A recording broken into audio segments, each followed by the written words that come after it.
लोक आस्था के महापर्व छठ की शुरुआत हो चुकी है। आज से नहाय से इस पर्व की शुरुआत हुई है। लखनऊ में इस वक्त हम लक्ष्मण मेला मैदान स्थित जो छठ घाट है वहाँ पर मौजूद हैं और यहाँ की छठा अगर आप देखिए तो किस तरीके से जो मैथिली पेंटिंग है, जो उन पेंटिंग से यहाँ पर पूरे घाट को सजाया गया है। इसके साथ साफ सफाई को लेकर के जो तमाम इंतज़ाम हैं वो किस तरीके से किए गए हैं, बैरिकेड लगाए गए हैं जिस कारण सुरक्षा का भी खासा ख्याल रखा गया है। पेंटिंग्स के माध्यम से देखिए महिलाओं को सूर्य को अर्घ देते हुए दिखाया गया है और ये जो पेंटिंग्स हैं ये अपने आप में बहुत ही विशेष हैं।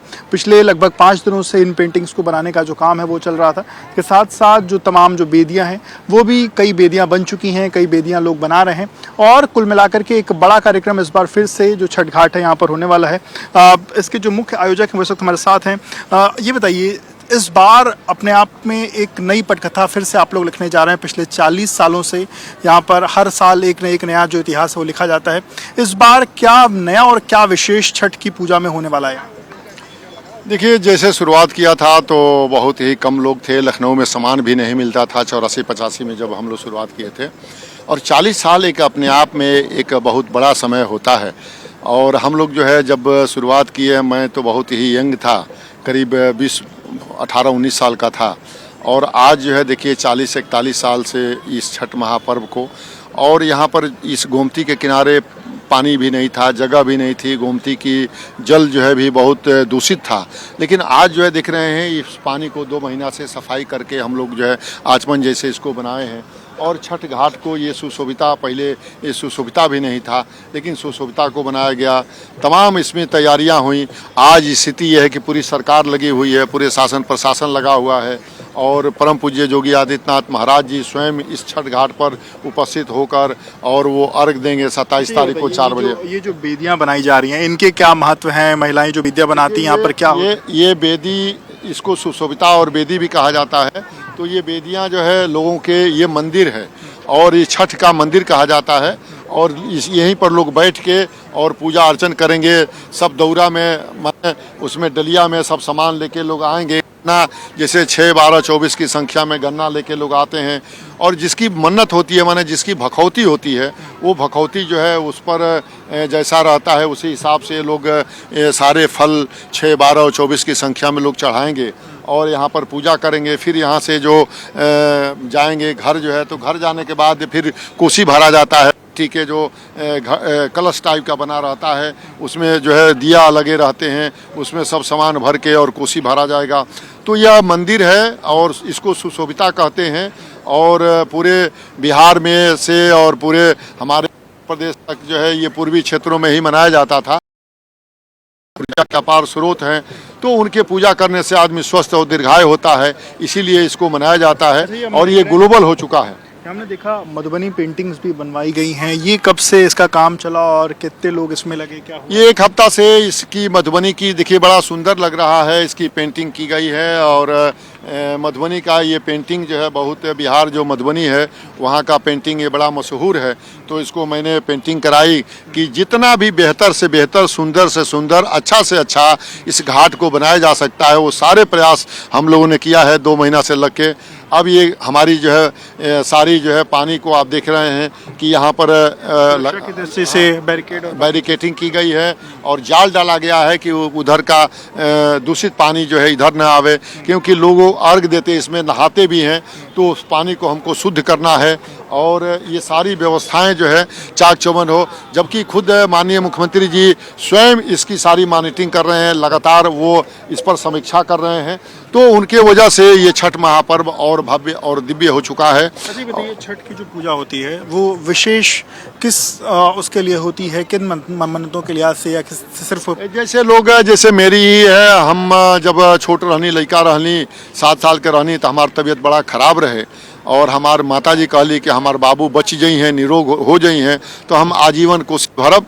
तो 70 के बाद है, उसके बाद हम स्वस्थ बनी और उसके बाद हमार पूजा शुरू भइल। तो लोग जेके भखौती रहेला, केहू 6 साल, केहू 12 साल, केहू 24 साल, केहू आजीवन। और ये 36 घंटे का निर्जल व्रत पूरे भारत नहीं, पूरे दुनिया में एक अद्भुत त्यौहार है। 36 घंटे का निर्जल व्रत रहना अपने आप में, बिना जल और अन्न जल का रहना, महिलाएं इतनी कठिन व्रत रहती हैं। मैं साफ सुथरा से बनाया जाता है, उसमें सफाई का इस त्यौहार में विशेष ध्यान रखा जाता है और इसको किसी प्रकार का कहीं कोई छू न सके। इसीलिए तो कहा गया है कि एक गाना है कि केला बाजे फरेला घवद से वही पर सुगा में लड़ाएं, सुगा वा के मरबो धेनुष से सुगा गृह मूर्छाए। मतलब कि केला फला हुआ है और केले को सुगा दे के ललच रहा है और उसमें वो उसको जूठा करने के लिए परेशान है। तब तक भक्त ने उसको जो है तीर से मारा और सुगा मूर्छित होकर गिर गया है। अब उसकी जो पत्नी है, जिसको भोजपुरी में सुगनी कहा जाला, तो सुगनी जे रोए ले भी योग से। अब जो है उसकी जब पति जो है उसको बाण लगा तो वो जो है उसकी पत्नी रोने लगी, मूर्छित हो गई। फिर जो है छठी मैया ने उसको फिर आशीर्वाद दिया और फिर वो जीवित हो गई। तो तमाम तरह की गाना है और इसमें जो है जो भी जैसे चावल है, साठी का चावल है लाल रंग का होता है, इसमें जो फल हैं सब लाल रंग का, गन्ना भी है। तो सारे प्रकृति के जो सारे जो मौसमी फल हैं सभी को जो है, सुथनी है, गन्ना है, सेव है, संतरा है, नाशपाती है, केला है, अमरूद है, सिंघाड़ा है, सभी फलों का इसमें चढ़ाया जाता है, प्रयोग की जाती है और डाला में रख के पूजा किया जाता है। इसीलिए इसको डाला छठ भी कहते हैं। और साल में 2 बार जो है छठ पूजा मनाई जाती है। एक बार तो चैती छठ होता है, वो चैत में बनाई जाती है और ये कार्तिक के शुक्ल पक्ष को षष्ठी के दिन ये मनाई जाती है। तो साल में 2 बार छठ पूजा, हालांकि चैती छठ जो है वो बिहार में ही ज़्यादा मनता है, अभी उसकी प्रचलन बहुत नहीं हुआ है। लेकिन ये जो कार्तिक जो छठ पूजा है ये तो पूरे दुनिया में मनाया जा रहा है और इसमें बड़ी मान्यता है। और सबसे बड़ी बात है कि उत्तर प्रदेश में जो परम पूज्य योगी आदित्यनाथ महाराज जी जब ये 17 में मुख्यमंत्री बने, इस सभी सनातनी त्योहारों को बड़ी और खासकर छठ पूजा के लिए तो वो स्वयं यहाँ उपस्थित सारे कार्यक्रम, सारे चुनाव सब कुछ छोड़ के ये घाट पर आते हैं, उनका आशीर्वाद प्राप्त होता है और हम लोग पूरे भोजपुरी समाज उनको धन्यवाद ज्ञापित करते हैं कि उनका लगातार आशीर्वाद मिलता है। और छठ पूजा के आयोजन के लिए वो लगातार मीटिंग, बैठक और लोगों को निर्देश देते रहते हैं। मैं परसों उनसे मिला भी था और छठ पर सार्वजनिक अवकाश घोषित करने के मांग किया है। बोलिए छठी मैया की जय। बिल्कुल, तो देखिए छठी मैया की जय के जयकारे के साथ उन्होंने अपनी बात तो रखी, पर आपको बता दें जो छठ महापर्व है अपने आप में बेहद ही ज़्यादा विशेष है और वो इस बात को बताता है कि प्रकृति में जिस चीज़ का अंत है उस चीज़ का उदय भी है।